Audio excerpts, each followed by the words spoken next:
तो दोस्तों, आपने भूत प्रेतों की कहानियाँ तो बहुत सुनी होंगी, पर कुछ कहानियाँ ऐसी भी होती हैं जो हम सिर्फ सुन ही सकते हैं, क्योंकि ये चीज़ें जिनके साथ होती है उसकी वास्तविकता उन्हीं तक सीमित है। पर आज जो कहानी मैं आपको सुनाने जा रहा हूँ वो कहने को तो काल्पनिक है, पर जिस किसी के साथ भी यह बीती है वो सिर्फ उन्हीं तक सीमित है। और हमारी इस कहानी का किसी और कहानी से जुड़ना सिर्फ एक संयोग मात्र है। और सबसे ज़रूरी बात, आपने हमारे इस चैनल को अगर सब्सक्राइब नहीं किया है तो अभी सब्सक्राइब कर लें और बेल बटन को ज़रूर दबाएं। इस कहानी के लेखक हैं मेरे प्रिय मित्र आसिफ सैफी और आवाज़ है महेश आर्य की। तो बने रहें मेरे यानी महेश के साथ। रमन, जो कि एक मिडिल क्लास फैमिली का लड़का, जिसका स्कूल बड़े ही आराम से बीता, तो कॉलेज में एक लड़की से सामना हुआ। थोड़ी बातचीत हुई और कुछ ही दिनों में दोनों की अच्छी दोस्ती भी हो गई।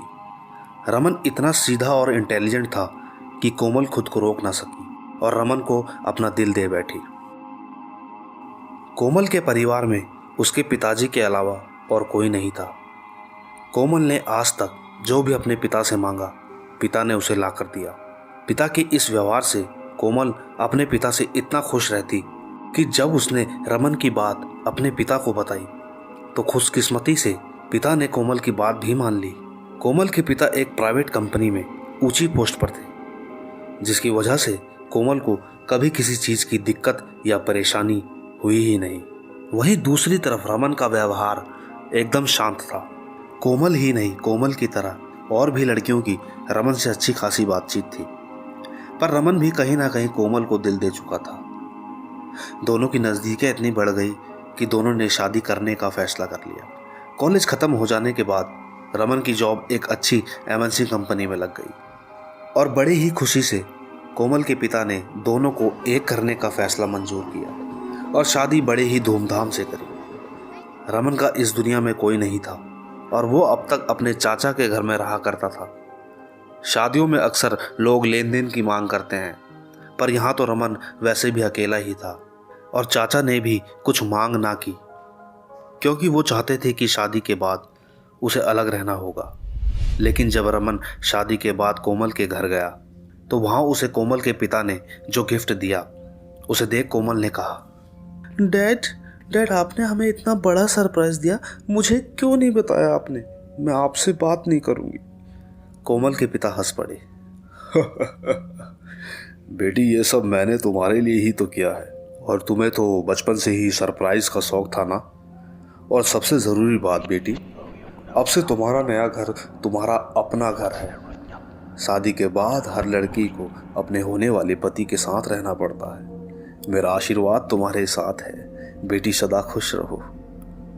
कोमल ने अपने पिता के हाथ से चाबी ली और दोनों निकल पड़े अपने नए घर की ओर।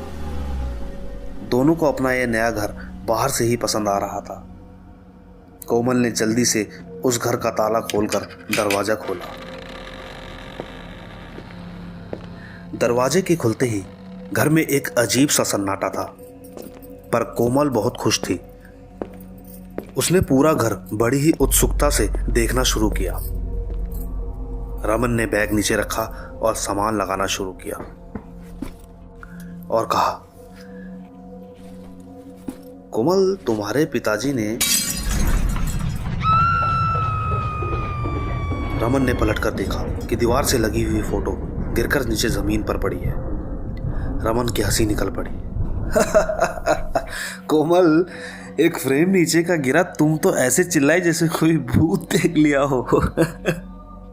वैसे घर बहुत बड़ा है, काफी महंगा होगा ना? कोमल की भी हंसी छूट पड़ी और दोनों हंसने लगे। घर का पूरा सामान सही से लगाते लगाते रात हो चुकी थी। दोनों ने खाना खाकर थकान महसूस होने पर सोना ही ठीक समझा। रात ठीक 11 बजे दोनों के कानों पर एक आवाज पड़ी।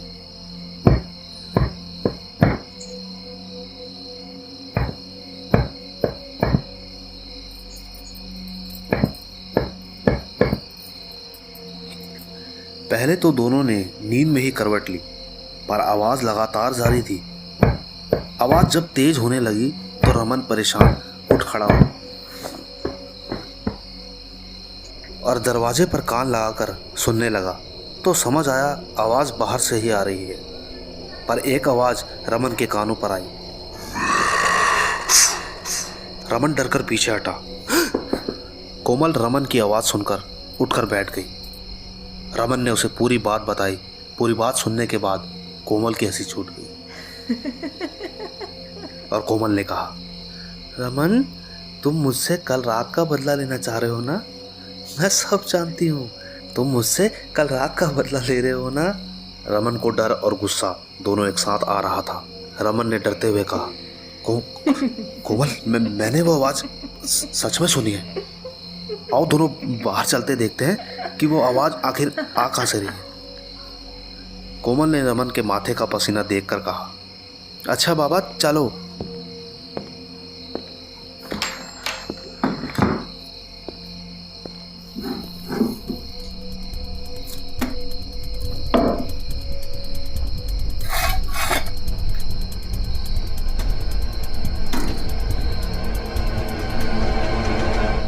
पूरा घर चेक करने के बाद कोमल ने कहा, रमन देखो यहाँ कुछ भी तो नहीं है यहाँ। अब तो चलो, कोई आवाज भी नहीं आ रही है, चलो यहाँ से सो जाते हैं। रमन ने कहा, ठीक है। दोनों ने वापस सो जाने का फैसला किया और पूरी रात उन्हें और कोई दिक्कत या परेशानी नहीं हुई। उन्हें नींद बड़े ही आराम से आई और अगली सुबह रमन आराम से उठा, नहा धोकर फ्रेश होकर ऑफिस के लिए तैयार हो गया और थोड़ी ही देर में ऑफिस के लिए निकल पड़ा। कोमल ने पूरे दिन घर की साफ सफाई बड़े ही आराम से की और शाम 5 बजे रमन का कॉल आया। कोमल ने कहा, हाँ रमन बोलो। रमन ने कहा, कोमल आज मैं घर नहीं आ पाऊंगा, काम ज़्यादा है, इसलिए मैं कल सुबह ही आऊँगा और कल मेरा ऑफ भी है। तुम अपना ख्याल रखना, ठीक है? कोमल ने कहा, ठीक है, बोलकर फोन काट दिया। कोमल ने खाना खाया और कुछ देर टीवी देखा। 10 बजते ही उसने सो जाना ही ठीक समझा। कोमल को लेटे लेटे नींद आ ही रही थी कि ठीक 11 बजे वही आवाज कोमल के कानों पर पड़ी।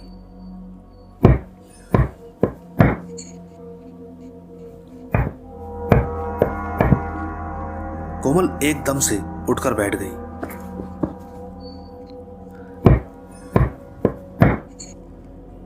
कोमल बस बैठी रही कि अचानक कोमल को एक आवाज सुनाई दी। कोमल, कोमल, कोमल। कोमल को अब सब समझ आ रहा था। कोमल। उसका डर एकदम से कहीं गायब हो गया था। वो समझ चुकी थी कि रमन उसे डराने के लिए यह सब कर रहा है। आवाज लगातार आती रही, कोमल, कोमल, कोमल। कोमल ने कहा, रमन तुम जितना मर्जी बोल लो, मुझे पता है तुम यही हो, मुझे सुनाई ही नहीं दे रहा, लगाते रहो आवाज। कोमल चुपचाप दबे कदमों से उठी और रमन को ढूंढने लगी। कोमल को जब रमन नहीं मिला तो कोमल ने कहा, रमन प्लीज आ जाओ, देखो बहुत देर हो गई है, वरना मैं गुस्सा हो जाऊंगी। पर रमन सामने आने का नाम ही नहीं ले रहा था। कोमल ने गुस्से में आकर रमन को कॉल मिलाया। सोचा कि आखिर रमन का कॉल बजेगा तो तुरंत पकड़ लेगी, लेकिन कोमल के फोन मिलाते ही फोन की रिंग बजी ही नहीं। कोमल के कानों में बैल की आवाज तो आ रही थी, पर घर के अंदर फोन कहाँ बज रहा है, वो आवाज थी ही नहीं। रमन ने कॉल उठाकर कहा, हेलो कोमल, क्या हुआ? कोमल ने कहा, रमन तुम जल्दी से सामने आओ, मजाक बहुत हुआ। रमन, कोमल मैं ऑफिस में हूँ, सच में, तुम्हारी कसम, चाहो तो वीडियो कॉल करके देख लो। कोमल ने तुरंत वीडियो कॉल करी और जैसे ही कोमल ने रमन को ऑफिस में पाया तो वो कुछ पल तो हताश खड़ी रही और फिर बोली, रमन प्लीज घर आ जाओ, मैंने अभी भी तुम्हारी आवाज सुनी है, प्लीज आ जाओ यहाँ, मुझे कुछ ठीक नहीं लग रहा, रमन प्लीज घर आ जाओ जल्दी से। रमन ने कोमल को समझाते हुए कहा, कोमल तुम थक गई हो, तुम आराम करो, मैं कल आ जाऊंगा, तुम टेंशन मत लो, तुम चुपचाप सो जाओ, कोई दिक्कत नहीं होगी। कोमल रमन की बात सुन ही रही थी कि अचानक एक परछाई हवा में तैरती हुई कोमल के दरवाजे के सामने आकर रुकी और फिर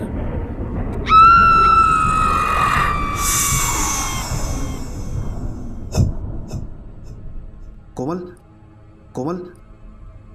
फोन कट चुका था। रमन ने जल्दी से उठकर अपनी गाड़ी निकाली और सीधा अपने घर के सामने लगा दी और दौड़ता हुआ दरवाजे को पीटते हुए बोला, कोमल कोमल दरवाजा खोलो, कोमल कोमल कोमल दरवाजा खोलो, जल्दी खोलो कोमल, कोमल कोमल दरवाजा खोलो कोमल।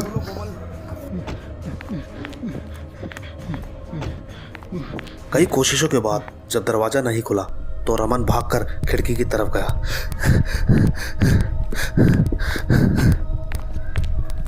और उसने एक बड़ा सा पत्थर उठाकर खिड़की पर दे मारा। किसी तरह कोशिश कर रमन घर के अंदर दाखिल हुआ। रमन ने इधर उधर देखा तो उसकी नजर कोमल पर पड़ी।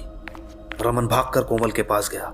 कोमल कोमल उठो, कोमल का क्या हुआ? देखो मैं आ गया, मैं रमन। रमन को कुछ समझ नहीं आ रहा था। उसने तुरंत पानी के छींटे कोमल के मुंह पर मारे और धीरे धीरे कोमल को होश आया। कोमल ने एकदम से रमन को धक्का दिया और पीछे हटकर बोली, हट जाओ, कौन हो तुम? मुझे हाथ मत लगाओ, दूर रहो मुझसे। रमन ने कहा, मैं हूं कोमल, तुम्हारा पति, देखो मैं आ गया हूं। नहीं, तुम मेरे पास मत आओ, दूर रहो मुझसे, दूर रहो। रमन कई देर कोमल को मनाता रहा। आखिरकार उसने कोमल को यह यकीन दिला ही दिया कि वो ही उसका पति है। कोमल एकदम से रमन के गले लगकर रो पड़ी। कोमल ने रमन को पूरी बात रोते हुए बताई। रमन ने कोमल को सुलाने का फैसला किया। इसके बाद पूरी रात कुछ नहीं हुआ और अगले दिन रमन का ऑफ था। रमन ने पूरा दिन एंजॉय किया। कोमल भी अब पहले से ठीक थी। सारी बातें भुलाकर दोनों ने फैसला किया और पूरे दिन बाहर बिताया। शाम होने के बाद दोनों वापस घर आए और अपने अपने बेड पर जा गिरे। रमन काफी थक चुका था और कोमल भी चुपचाप सो गई। धीरे धीरे रात का सन्नाटा बढ़ने लगा और अब टाइम हो चला था ठीक उस वक्त का, यानी 11 बज चुके थे। 11 बजते ही वो ही आवाज़ सुनाई दी। रमन ने लेटे लेटे ही आवाज़ की ओर ध्यान किया। आवाज़ लगातार आ रही थी, पर जब उसने कोमल की तरफ देखा तो पाया कि कोमल आराम से सो रही है। रमन ने मन ही मन फैसला कर लिया कि आज चाहे कुछ भी हो जाए, वो ये बात का पता लगाकर ही रहेगा कि आखिर ये है क्या। रमन चुपचाप उठकर कमरे से बाहर की ओर आया और बाहर आकर उसने छानबीन शुरू कर दी।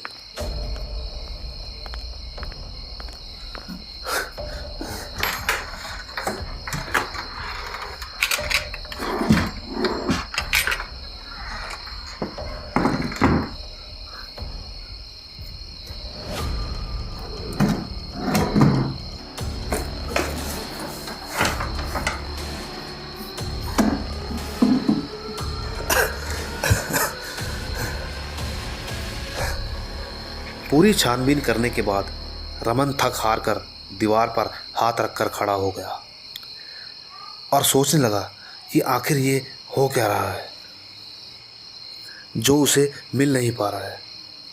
पर जिस दीवार पर उसने हाथ रखा हुआ था उस पर एक बड़ी सी तस्वीर लगी हुई थी।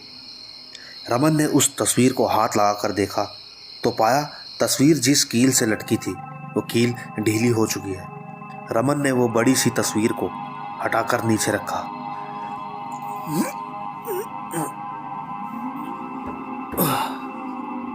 और जैसे ही उस कील की तरफ देखा तो हैरान रह गया। जिस दीवार पर अभी वो तस्वीर लटकी हुई थी ठीक उसी जगह एक और तस्वीर चिपकी हुई थी,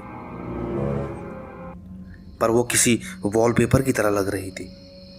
रमन ने पूरी ताकत से उसे छुटाने की कोशिश करी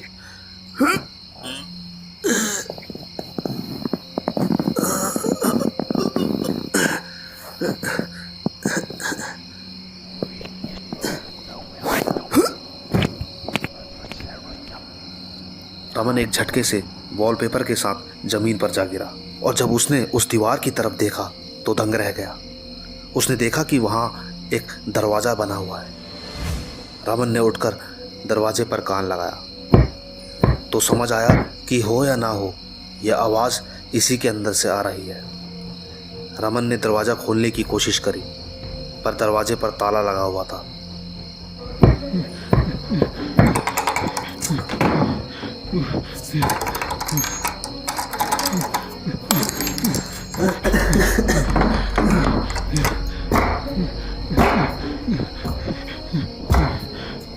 रमन गुस्से से लगातार लात मारता रहा और हाथों से दरवाजे को झंझोड़ता रहा पर नाकाम रहा। रमन अपनी टूल किट से एक हथौड़ी निकाल कर लाया और 2 बार में ही ताला टूटकर नीचे गिर गया। इस आवाज को सुनकर कोमल भी जाग गई, पर कोमल ने देखा कि रमन बेड पर नहीं है तो रमन को आवाज देने लगी। वहीं दूसरी तरफ रमन दरवाजा खोल चुका था। दरवाजे की इस आवाज से लगता था मानो जैसे कई सालों से बंद पड़ा हो। रमन धीरे धीरे एक एक सीढ़ी करके नीचे उतरता गया। अंदर एकदम सन्नाटा था, बस आवाज थी तो।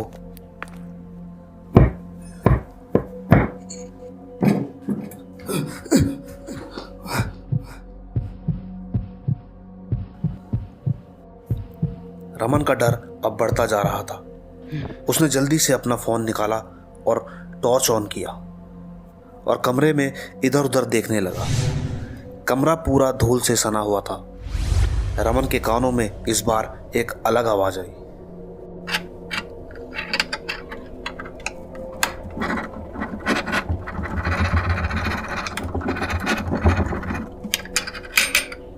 रमन ने देखा कि एक चद्दर से किसी चीज को ढका हुआ है। रमन ने देर ना करते हुए उस चद्दर को हटाया। रमन ने देखा कि एक चमचमाता हुआ संदूक सामने रखा हुआ है। संदूक की चमक काफी तेज थी। रमन समझ चुका था कि आवाज इसी में से आ रही है। रमन ने हथौड़े की चोट से संदूक का ताला तोड़ डाला और उसने जैसे ही संदूक खोला, रमन डरकर पीछे की तरफ जा गिरा।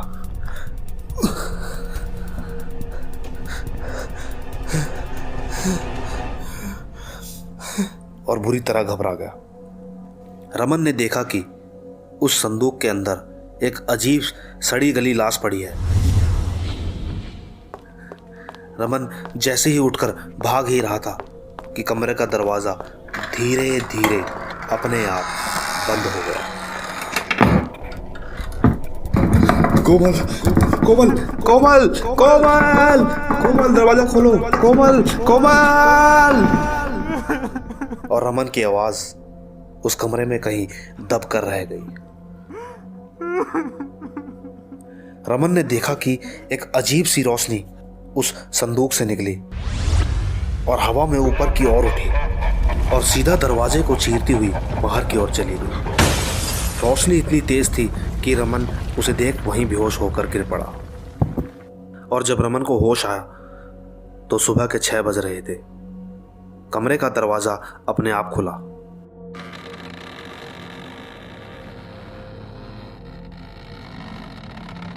रमन हताश बदहवास सा बाहर की ओर भागा तो पाया कि दरवाजे के बाहर कोमल बेहोश पड़ी है।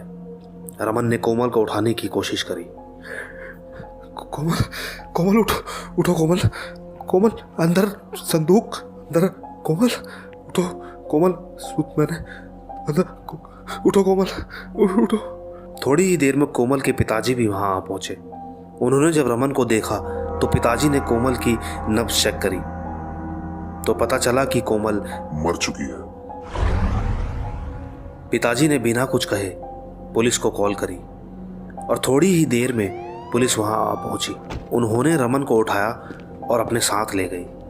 वो अंदर संदूक, अंदर रोशनी रोशनी, अंदर अंदर रोशनी, संदूक, कोमल कोमल दोस्तों, आज से 8 साल पहले इस घर में एक परिवार रहता था जिसमें माता पिता और उनका एक ही बेटा रॉकी रहा करते थे। रॉकी का बचपन और लड़कों से अलग रहा। पिताजी रॉकी को बाहर कम ही जाने देते थे। रॉकी जैसे जैसे बड़ा होता गया वैसे वैसे उसका स्वभाव और बात करने का तरीका बदलता गया। कई बार तो पिताजी की डांट से वो इतना अपसेट हो जाता कि खुद को कई दिनों तक कमरों में बंद रखता। एक रोज की बात है, रॉकी पूरे दिन घर से बाहर था। शाम तक पिताजी का गुस्सा इतना तेज हो चुका था कि आज वो क्या कर बैठेंगे उन्हें खुद नहीं मालूम था। पिताजी छत पर खड़े होकर रॉकी की राह देख रहे थे और कुछ देर बाद एक गाड़ी आकर घर के सामने रुकी। पिताजी ऊपर से देखते रहे। रॉकी और उसके दोस्तों ने शराब पी रखी थी कि तभी रॉकी के एक दोस्त ने कहा, रॉकी, तू अपने पिताजी को आज सब कुछ बता दे। जो होगा वो देखा जाएगा। बाकी हम है ना तेरे साथ, मेरा रॉकी। हद तो तब हो गई जब पिताजी ने देखा कि किस तरह रॉकी को गले लगाकर उसके दोस्त ने उसके मुंह पर किस कर दिया। ये देख पिताजी चुपचाप नीचे आए। रॉकी पिताजी को देख चुपचाप वहां से भागकर सीधा अपने कमरे में चला गया। पिताजी की आंखों से नींद उड़ चुकी थी। उन्होंने ठीक 11 बजे रॉकी के कमरे में जाकर धीरे से दरवाजा खोलकर खुद को अंदर दाखिल कर लिया। रॉकी आराम से सो रहा था। पिताजी ने गुस्से में आकर एक तकिया लिया और सीधा रॉकी का मुंह दबाना शुरू कर दिया।